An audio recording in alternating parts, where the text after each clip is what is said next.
Après plusieurs reports, le dialogue politique interguinéen s'est enfin ouvert jeudi à Conakry. Selon le calendrier, les discussions devraient prendre fin le 15 décembre prochain. Une vingtaine de coalitions politiques et plateformes de la société civile participeront aux discussions. Le Premier ministre du gouvernement de transition a décliné les objectifs assignés à ce cadre de dialogue. Il s'agit de débattre de bonne foi sur le processus de formalisation des institutions afin de doter la République de Guinée d'une stabilité durable au sortir de la transition. Vous aurez durant 3 semaines à adopter les thèmes de référence du cadre de dialogue inclusif interguinéen et à travailler sur les 13 thématiques retenues. Il s'agit ici des 10 points du chronogramme de la transition validés par la CEDEAO.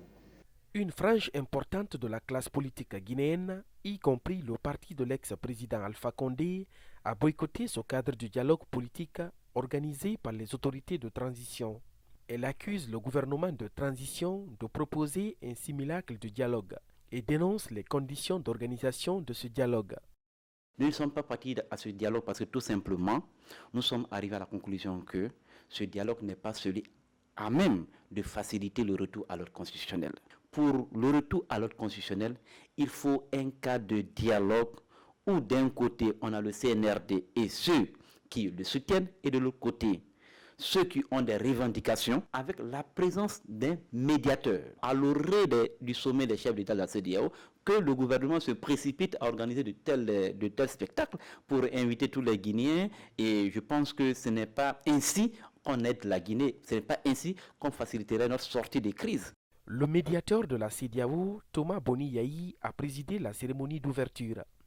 L'ancien président béninois a invité à cette occasion chaque Guinéen à s'impliquer pour parvenir à la réussite de la transition. Il a promis d'impliquer certains chefs d'État de l'organisation ouest-africaine dans la résolution de la crise guinéenne. Je suis venu vous accompagner. La CEDEAO ne fait qu'elle fait partie des partenaires pour appuyer la Guinée. Nous demeurons convaincus. À la demande de la Guinée, et sur insistance, un comité de suivi et d'évaluation sera mis en place.